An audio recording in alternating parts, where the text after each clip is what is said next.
Merci encore. On est le 18 janvier 2021. Alors, je viens sonner la trompette aujourd'hui encore et je viens proclamer le retour de notre Seigneur Jésus-Christ. Amen.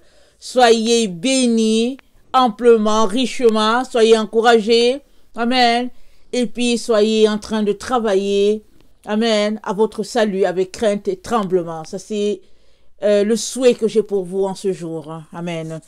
Alors, aujourd'hui, je viens apporter une vidéo pour nous encourager vraiment à continuer de nous dépouiller, amen, des œuvres de la chair, parce que la Bible dit, recherchez la paix et la sainteté sans laquelle nul ne verra Dieu, amen. Alors, pour voir Dieu, il y a des critères, et c'est Dieu lui-même qui a établi ces critères. Et notre Seigneur Jésus-Christ nous a dit, soyez parfaits comme votre Père Céleste.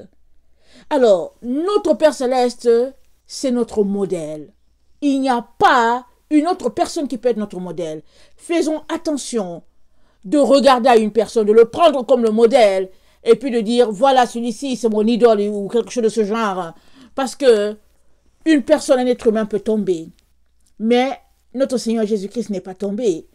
Et notre Seigneur, il avait comme modèle son Père. Amen.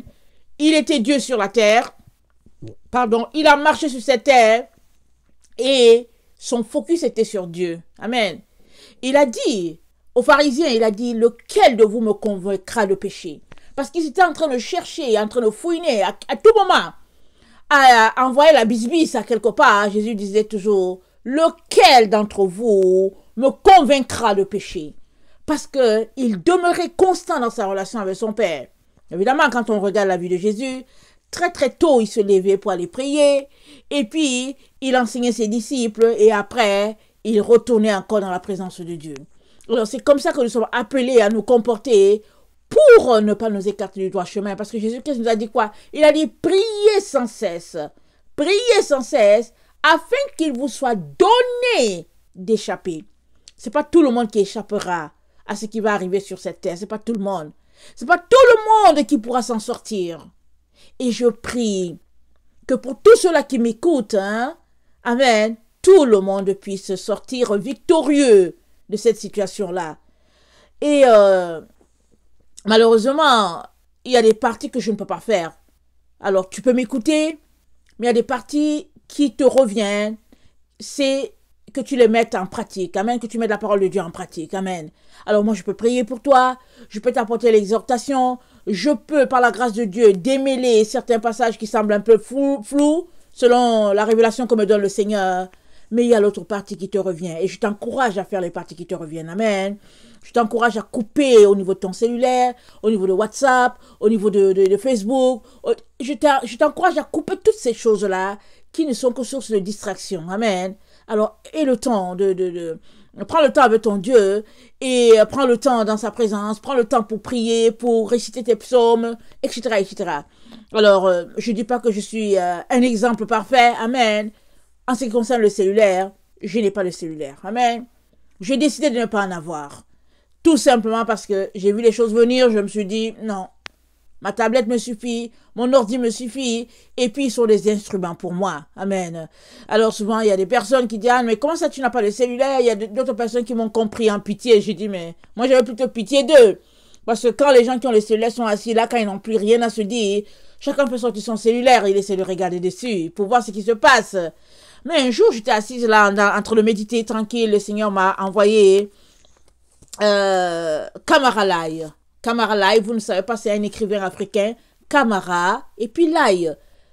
Kamara, comme vous entendez, Lai, L-A-Y-E. Alors, il parlait du serpent noir. Alors, le serpent noir, c'était un totem de chez son père, et puis il était là dans la cour, et puis il y avait un serpent noir qui venait le visiter souvent. Alors, lui, il regardait, il avait peur et tout, et puis finalement, il a fini par comprendre que c'était le visiteur de la famille, et même son père voulait l'introduire au serpent pour lui dire, écoute, c'est notre ancêtre ou quelque chose de ce genre. Alors finalement, je ne me rappelle plus de l'histoire. Est-ce que Kamara Lai a fini, petit à petit, le père de Kamara Lai a fini par initier Kamara Lai au serpent, parce que je pense que Kamara Lai avait rêvé du serpent ou bien quelque chose de ce genre, je ne me rappelle plus. Mais il y avait un visiteur dans leur maison, un serpent noir. Le Seigneur m'a dit, ça c'est le serpent noir des gens de notre génération. C'est ça qu'il m'a dit. Il m'a dit, c'est le serpent noir, comme le serpent de Kamara Lai. Les gens, ils ont un serpent dans leurs mains. Amen. Ils ne se rendent pas compte. Alors un jour, j'étais en train de prier pour quelqu'un. Je priais pour quelqu'un. Et le Seigneur m'a dit, la personne est dans le cellulaire. Je dis, comment elle est dans le cellulaire? Il dit, son âme est dans le cellulaire. Son âme est enfermée dans son cellulaire. Et à partir de ce moment-là, il m'a dit, toi, tu ne peux pas le faire sortir. Lui seul peut décider de sortir son âme du cellulaire parce qu'il a mis son âme dans cette boîte-là. Et combien sont-ils, ces personnes qui ont mis leur âme dans le cellulaire? Alors, ils sont assis là, ils sont dans WhatsApp, et puis ils ont l'air branchés, et puis bon, voilà, et tout. Mais être branché au prix de son âme, ça c'est bien grave. Alors, moi, je te conseille de choisir. Une fois que tu as choisi Jésus, les autres choses, ça n'a plus d'importance. Tout dépend de la position de Jésus-Christ dans ta vie. Jésus-Christ est-il le numéro 1 dans ta vie? Alors, si oui, toutes les autres choses vont suivre. Alors, tant que Jésus-Christ, tant que tu n'as pas fini avec ton Jésus, les différents points que tu devrais passer dans la journée avec ton Jésus, alors tu continues tout simplement à être dans la présence de ton Seigneur. Alors, je t'encourage. Amen.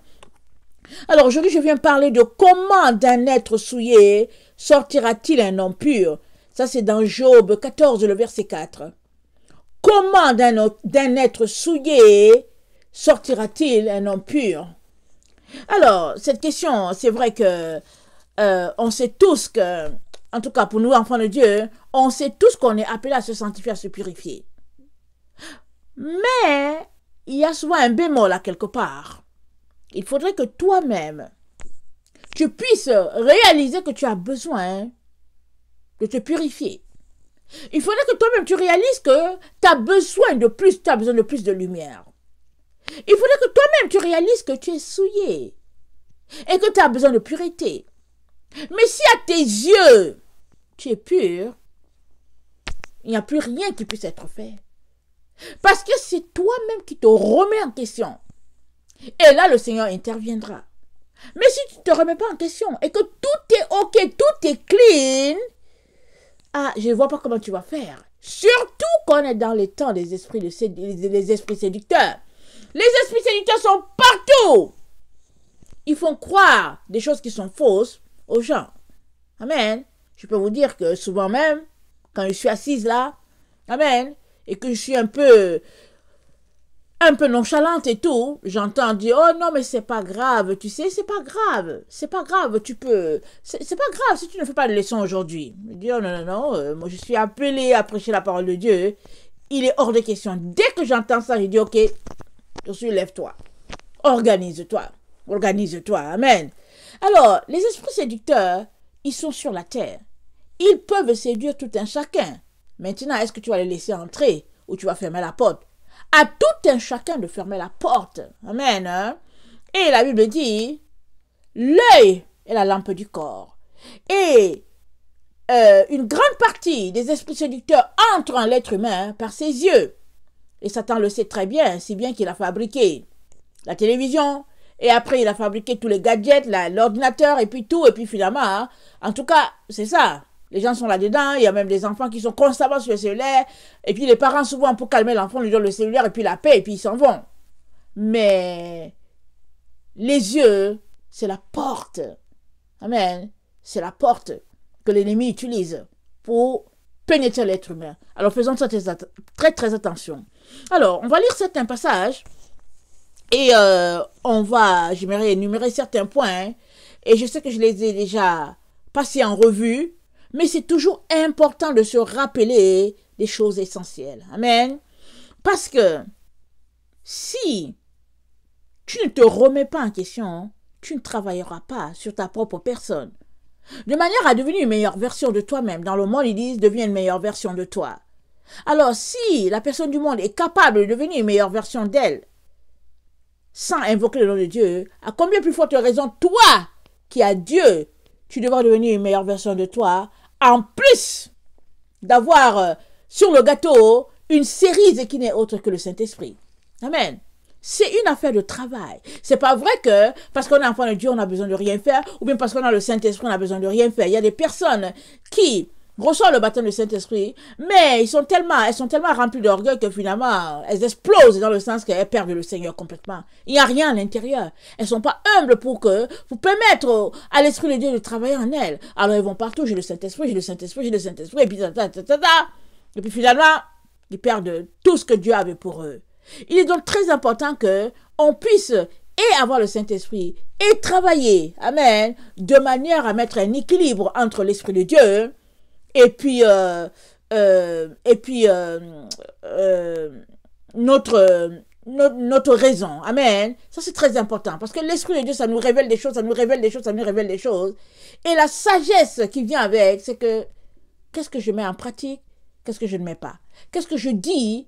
Et puis, qu'est-ce que je ne dis pas? Qu'est-ce que je mets en pratique? Qu'est-ce que je ne mets pas pour le moment? Et ça, c'est un cheminement. Amen. Parce que l'Esprit de Dieu nous donnera toujours ce dont on a besoin.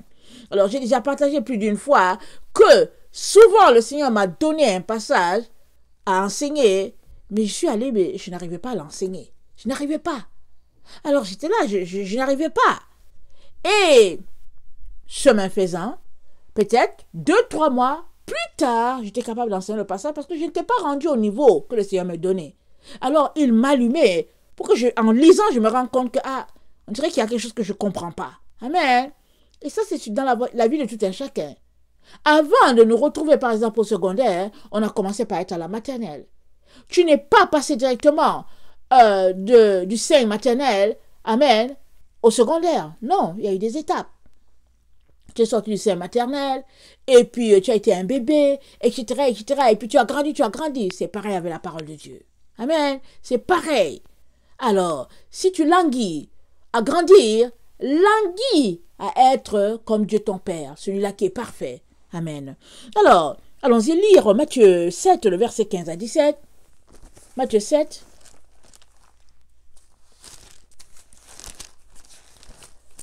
Matthieu 7.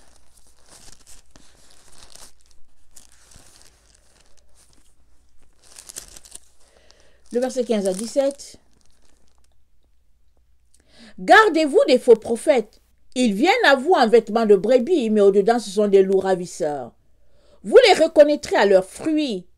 Cueille-t-on des raisins sur des épines ou des figues sur des chardons? Tout bon arbre porte de bons fruits, mais le mauvais arbre porte de mauvais fruits. Notre passage. Comment d'un être souillé sortira-t-il un homme pur? C'est pas possible. On ne peut pas trouver sur un mauvais arbre des bons fruits. On ne peut pas. Luc 6, le verset 43. Luc 6, le verset 43.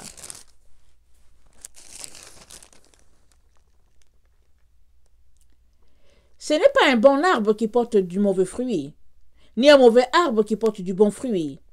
Car chaque arbre se connaît à son fruit. On ne cueille pas des figues sur les épines, et l'on ne vendange pas des raisins sur des ronces. L'homme bon tire de bonnes choses du bon trésor de son cœur, et le méchant tire de mauvaises choses du mauvais trésor, car c'est de l'abondance du cœur que la bouche parle. Car c'est de l'abondance du cœur que la bouche parle. Pourquoi m'appelez-vous Seigneur, Seigneur, et ne faites-vous pas ce que je dis? La bouche parle de ce qui est abondant dans ton cœur. Et très souvent, ceux-là qui ont une relation avec le Seigneur, ils ne parlent pas beaucoup. Ils ne parlent pas beaucoup. Ils préfèrent garder leur énergie et méditer en silence ce que le Père leur a enseigné. La Bible dit, Marie repassait tout dans son cœur. Tout. Mais de l'abondance du cœur, la bouche parle. Qu'est-ce qu'il y a dans ton cœur? Ton eau vide fait du bruit, dit un proverbe. Très important. Paul, il nous a donné une leçon dans Romains 7. Et si on n'arrive pas à nous remettre en question comme Paul nous a enseigné, ce sera difficile d'être transformé. Or, nous avons besoin d'être transformés. Nous avons besoin d'être transformés, je veux dire, nous avons besoin de quitter les œuvres de la chair, amen, revêtir ceux de l'esprit pour que, quand le moment sera pour notre corps corruptible d'être un corps incorruptible, on soit capable d'être transformé. Parce qu'il y a des personnes qui voudront être transformées, mais elles ne pourront pas. Parce qu'elles ont aimé le péché, elles ont demeuré dans le péché, elles ne pourront pas être transformées. C'est très très important de travailler à son salut avec crainte et tremblement. Ce n'est pas vrai qu'on n'a rien à faire une fois qu'on est sauvé. Ça, ce n'est pas vrai par contre. Ce n'est pas vrai du tout. On voit combien les enfants de Dieu se vautrent dans le péché. Ils sont devant la télévision, avec la télécommande, ils sont sur les jeux vidéo, alors en train de regarder toutes sortes de choses, et puis ils regardent souvent des films en famille. Ça dit que ce que je comprends, c'est qu'ils ont compris que Jésus est mort pour qu'ils puissent pécher. Et ça, c'est grave. Ça, c'est grave. Parce que Jésus-Christ, tellement il n'a pas voulu pécher, pour nous sanctifier, comme il l'a dit, je les ai gardés, j'ai gardé ceux-là qui étaient là dans le monde. Il dit, je les ai sanctifiés par ta parole. Jésus nous a sanctifiés par sa parole. Il a gardé une vie droite. Pour nous montrer que nous devons aussi garder une vie droite. Mais nous, on ne l'a pas compris. Non. On se vautre dans le péché. On apprend cela à nos enfants. Et puis finalement, et on attend que Jésus-Christ vienne nous chercher. En tout cas, moi j'ai pour principe, si c'est écrit non permis aux enfants, je ne vois pas pourquoi je vais le regarder. Quand un enfant, c'est possible qu'un enfant puisse regarder, c'est que je veux aussi le regarder. Mais aujourd'hui, de nos jours, les enfants regardent aussi les mauvaises choses. Si bien que finalement, je ne regarde rien. Ça fait des années. Par le passé, je faisais plaisir à mon mari. Amen. Il aimait regarder ces choses-là, il aimait regarder les films et tout. Souvent, je venais m'asseoir. Souvent, c'était des films de famille, je vais m'asseoir et tout. Finalement, je me suis rendu compte que je perdais mon temps, je perdais mon énergie. Parce qu'une fois que j'étais assise là, je m'endormais. Parce que ça ne me disait rien. Quand j'avais 15 ans, j'avais déjà prié, j'avais dit, Seigneur, enlève-moi l'amour de ces choses-là. Amen. J'avais 15 ans quand le Seigneur m'a enlevé l'amour de ces choses-là. Amen. Alors, j'ai trouvé que ça ne servait à rien. Finalement, dans un dialogue sincère à mon mari, je lui ai dit, tu sais quoi? Ce n'est pas les choses qui m'intéressent. Alors, quand je m'assois ici, c'est une prison pour moi. C'est un véritable calvaire. Alors, que dirais-tu? Soit tu quittes ces choses-là, mais si tu les aimes, si tu veux les regarder, alors comprends que pendant que tu les regardes, moi j'aime ça lire ma Bible, par exemple. Alors, finalement, il y a une entente là-dessus. Parce que souvent, on se dit que non, on se compromet. On se dit, pour l'amour de la famille ou des choses comme ça, on fait un compromis, mais dans le fond, on n'est pas tranquille. Alors, c'est très important de laisser les choses souiller à leur souillure. Amen. Alors, Romains 7, le verset 18 à 25, ça nous dit ceci. C'est Paul qui parle. Ce qui est bon, je le sais, n'habite pas en moi. C'est-à-dire, dans ma chair, j'ai la volonté, mais non le pouvoir de faire le bien. Car je ne fais pas le bien que je veux, et je fais le mal que je ne veux pas. Et si je fais ce que je ne veux pas, ce n'est plus moi qui le fais, c'est le péché qui habite en moi. Je trouve donc en moi cette loi. Quand je veux faire le bien, le mal est attaché à moi. Car je prends plaisir à la loi de Dieu selon l'homme intérieur.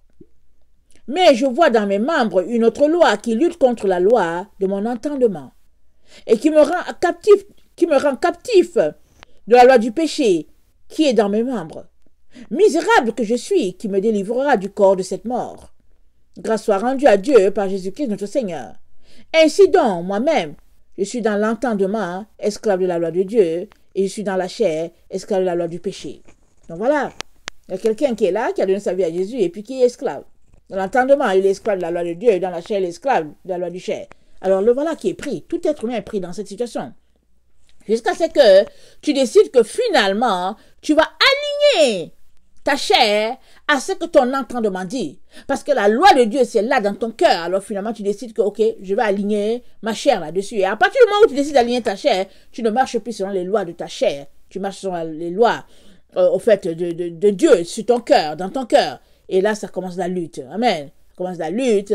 Parce que la chair, nous dit la Bible, ne peut hériter du ciel. La chair ne peut pas hériter de la vie. Il n'y a que l'esprit qui hérite de la vie. C'est important de saisir et de comprendre. Amen. Alors, la Bible nous dit donc de rechercher la paix et la sainteté sans laquelle nous ne verra Dieu. Ça veut dire quoi? Que nous sommes appelés à nettoyer notre cœur. Proverbe 4, 23. Nous sommes appelés à garder notre cœur pur. C'est ça que je veux dire. Nettoyer notre cœur, à le garder pur. Proverbe 4, 23. Nous sommes appelés à ne point aimer le monde. 1 Jean 2, le verset 15, à laisser aller le monde et puis ses valeurs, parce que l'amour du monde, c'est inimitié contre Dieu. Nous sommes appelés à fuir les passions de la chair. Amen. Galates 5, le verset 19. On va lire celui-là. Galates 5, le verset 19. Excusez-moi.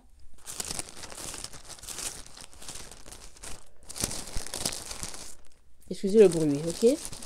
Galates 5, verset 19. Eh bien, on va lire le 16. Je dis donc marchez selon l'esprit et vous n'accomplirez pas les désirs de la chair. Car la chair a des désirs contraires à ceux de l'esprit et l'esprit en a de contraires à ceux de la chair. Ils sont opposés entre eux afin que vous ne fassiez point ce que vous voudriez.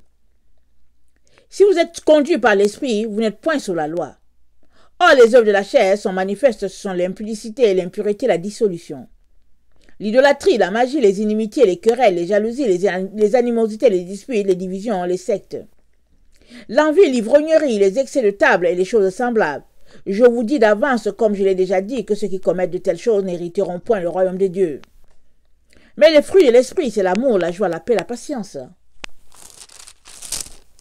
La bonté, la bénignité, la fidélité, la douceur, la tempérance et la loi n'est pas contre ces choses. Ceux qui sont à Jésus-Christ ont crucifié la chair avec ses passions et ses désirs. Si nous vivons par l'esprit, marchons aussi selon l'esprit. Si nous vivons par l'esprit, marchons aussi selon l'esprit.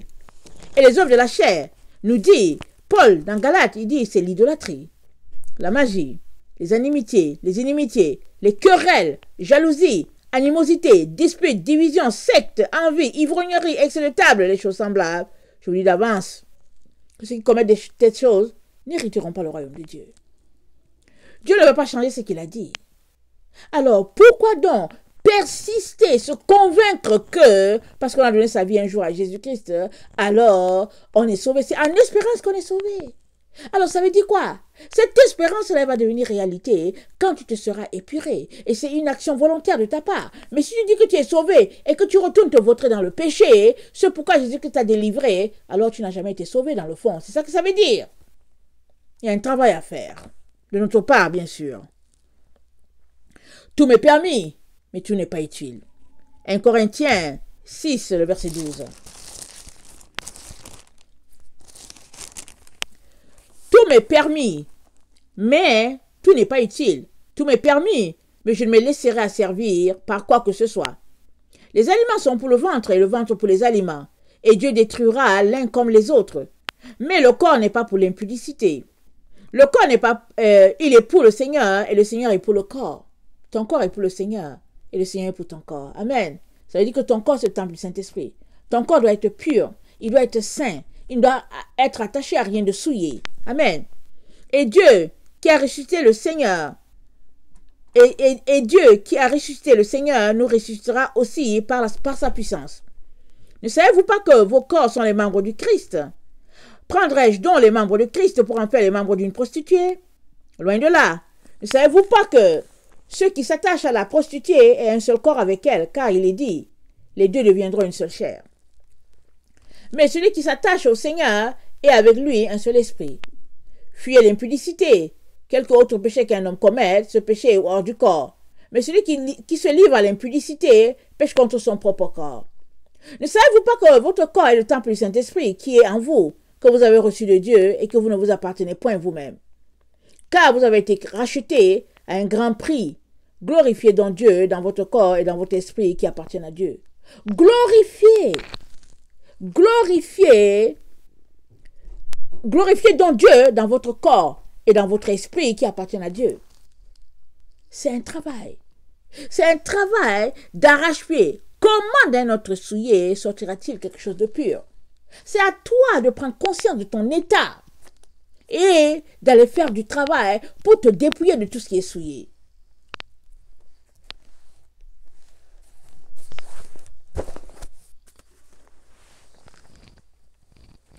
Alors, non seulement tu es appelé à te dépouiller, c'est-à-dire à t'abstenir des œuvres de la chair, comme on vient de le lire dans Galates, mais aussi au niveau de l'alimentation, c'est important. Au niveau de l'habillement, c'est important. Parce que dans l'alimentation, par exemple, Lévitique nous donne toutes les consignes de Dieu. Dans Lévitique et dans Exode, il y a les consignes de notre Dieu à Israël. Amen. Et puis, souvent, l'ennemi a divisé les enfants de Dieu, de telle sorte que souvent, certains ne lisent pas l'Ancien Testament, ils se disent que c'est pour les Juifs. Ils viennent juste lire le Nouveau. Mais l'Ancien Testament, c'est la base. Si tu n'as pas la base, comment est-ce que tu auras la branche? Parce que le Nouveau est venu se greffer sur l'Ancien. Le Nouveau Testament a été déposé sur l'Ancien. Ou bien, si tu veux, le Nouveau Testament, c'est l'accomplissement de l'Ancien. Alors, si tu n'as pas l'Ancien, comment tu vas te comporter? Parce qu'il faut bien que tu aies la base. Alors, allons-y, on va lire Lévitique 17, le verset 10 à 16. Alors, c'est pour vous donner un exemple. Je vous conseille de lire le livre d'Exode et le livre de Lévitique. C'est des livres très intéressants. Amen. Les consignes de Dieu à son peuple.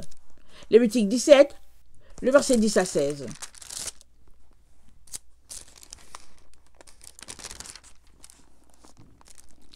Si un homme de la maison d'Israël ou des étrangers qui séjournent au milieu d'eux mange du sang d'une espèce quelconque, je tournerai ma face contre celui qui mange le sang, et je le retrancherai du milieu de son peuple. Car l'âme de la chair est dans le sang. Je vous l'ai donné sur l'autel, afin qu'il servît d'expiation pour vos âmes, car c'est par l'âme que le sang fait l'expiation. Amen. C'est par l'âme que le sang fait l'expiation. C'est pourquoi j'ai dit aux enfants d'Israël, personne d'entre vous ne mangera du sang, et l'étranger qui séjournera au milieu de vous ne mangera pas du sang. Si quelqu'un des enfants d'Israël ou des étrangers qui séjournent au milieu de vous prend à la chasse un animal ou un oiseau qui se mange, il en versera le sang et le couvrira de poussière. Car l'âme de toute chair, c'est dans son sang, qui est en elle. C'est pourquoi j'ai dit aux enfants d'Israël, vous ne mangerez pas le sang d'aucune chair. Car l'âme de toute chair, c'est son sang, quiconque en mangera sera retranché. Toute personne indigène ou étrangère qui mangera d'une bête morte ou déchirée lavera ses vêtements, se lavera dans l'eau et sera impure jusqu'au soir. Puis elle sera pure. Si elle ne lave pas ses vêtements et ne lave pas son corps, elle portera la peine de sa faute. Il y a des règles de vie. Alors on peut s'arrêter, on peut dire, mais c'est quoi? C'est un animal et puis c'est pas grave. Mais c'est parce que tout est un. On est unis, on a été créés à l'image de Dieu, les plantes, les animaux et nous les êtres humains. Et Dieu a pris la poussière, il a fait tout cela, il a pris la terre. Et il y a un seul Dieu, amen, mettre au-dessus de toute sa création une seule création. Alors si tu dis que tu marches sur le Seigneur et que tu bafoues certaines règles, ça ne marche pas. Amen. Ça veut dire que tu es contre parce que, attendez, lisons Ésaïe, attendez, c'est Ésaïe 66, si j'ai bonne mémoire. Attendez, ici, il n'y a pas 66, c'est 64, on va voir.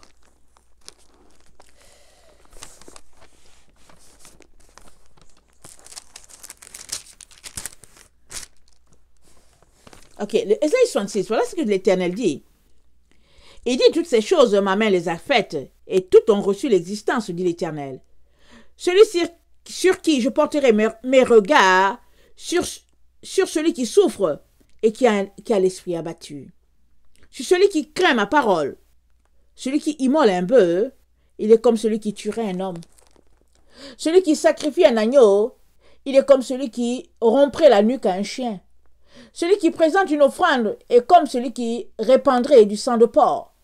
Celui qui brûle de l'encens est comme celui qui adorerait les idoles. Tous ceux-là se complaisent dans leur voie, et leur âme trouve du plaisir dans leur abomination. Moi aussi, je me complairai dans leur infortune, et je ferai venir sur eux ce qui cause leur effroi. Amen. Alors Dieu, c'est sa parole. Il dit, celui qui immole un bœuf, il est comme celui qui tuerait un homme. Question de dire que c'est bonnet blanc, blanc bonnet. C'est pas parce que l'un c'est un animal et que l'autre c'est un homme.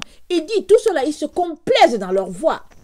Ils aiment, c'est-à-dire qu'ils ont une manière de se comporter loin des lois de Dieu. Et Dieu dit, il dit, leur âme trouve du plaisir dans leur abomination.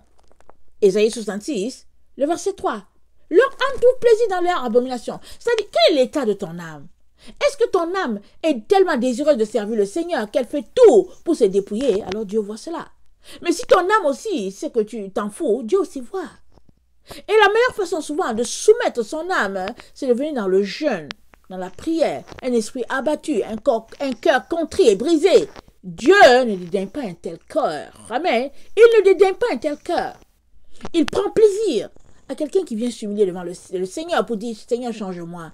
Seigneur, change mes pensées, aide-moi à te révérer, à te vénérer comme le seul vrai Dieu. Alors jusqu'où te courbes-tu devant la sainteté de ce Dieu-là? Jusqu'où vas-tu pour implorer sa clémence dans ta vie? Jusqu'où? Amen. 1 Timothée 6, le verset 11 à 21. 1 Timothée 6.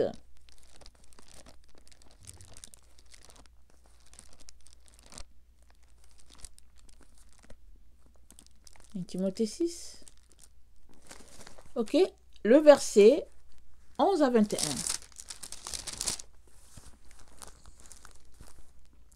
Pour toi, homme de Dieu, fuis ces choses et recherche la justice, la piété, la foi, la charité, la patience, la douceur. Combat le bon combat de la foi. Saisis la vie éternelle à laquelle tu as été appelé et pour laquelle tu as fait une belle confession en présence d'un grand nombre de témoins. Je te recommande devant Dieu qui donne la vie à toutes ces choses, et devant Jésus-Christ, qui fit une belle confession devant Ponce Pilate, de garder le commandement, et de vivre sans tache, sans reproche, jusqu'à l'apparition de notre Seigneur Jésus-Christ, que manifestera en son temps le bienheureux et seul souverain, le roi des rois et le Seigneur des seigneurs, qui seul possède l'immortalité, qui habite une lumière inaccessible, que nul homme n'a vu ni ne peut voir, à qui appartiennent l'honneur et la puissance éternelle. Recommande aux riches du présent siècle de ne pas être orgueilleux et de ne pas mettre leur espérance dans des richesses incertaines, mais de la mettre en Dieu qui nous donne avec abondance toutes choses pour que nous en jouissions. Recommande-leur de faire du bien, d'être riches en bonnes œuvres, d'avoir de la libéralité et de la générosité, et de s'amasser ainsi pour l'avenir un trésor placé dans un fondement solide afin de saisir la vie éternelle, la vie véritable, pardon. Oh, Timothée, garde le dépôt en évitant les discours vains et profanes. Waouh, en évitant les discours vains et profanes. En tout cas, et les disputes de la fausse science dont font profession quelques-uns qui se sont ainsi détournés de la foi, que la grâce soit avec vous. Donc voilà, il y a des règles de vie. Il dit d'arrêter de discuter, de parler, de donner des discours vains et profanes. Il dit ça ne sert à rien, ça détourne de la foi. Donc il y a une manière de se comporter pour faire sortir de nous toute souillure. Et souvent, c'est de s'abstenir. Au lieu de dire quelque chose, c'est de ne rien dire. C'est mieux que les autres, que tu perdes un débat, que d'être là toujours en train de débattre pour prouver que tu connais ou quelque chose. Et aujourd'hui, il y a des émissions où les gens se mettent à débattre et tout, et puis quand ils finissent, les gens sont contents. Alors que c'est contraire, c'est contre la Bible. C'est pas compliqué. C'est va à l'encontre de ce que la Bible dit. Alors si tu veux plaire à ton Dieu, tu comprends que ce sont les choses que tu dois respecter. C'est un style de vie, c'est un choix. Amen. Et je vais terminer en lisant Amos, parce que nous sommes dans les temps de la fin. On le sait tous, on est dans le temps de la fin. Alors, quel est ton objectif? Qu'est-ce que tu vises? Qu'est-ce que tu veux? Et si tu veux la vie éternelle, décide de sortir de ce monde et de ses valeurs. Et vis pour ton Dieu. Amen. Vis pour ton Dieu en laissant de côté les choses de ce monde. Amen. Amos 5, le verset 4 à 27. Je vais terminer avec ça. Amen. Amos 5, le verset 4. Car ainsi parle l'Éternel à la maison d'Israël. Cherchez-moi et vous vivrez. Ne cherchez pas Bethel. N'allez pas à Gilgal.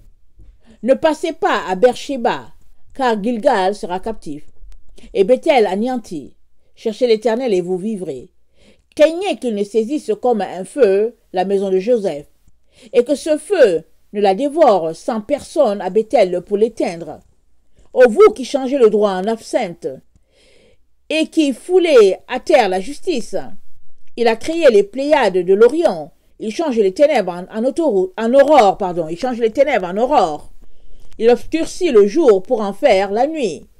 Il appelle les eaux de la mer et les répand à la surface de la terre. L'Éternel est son nom.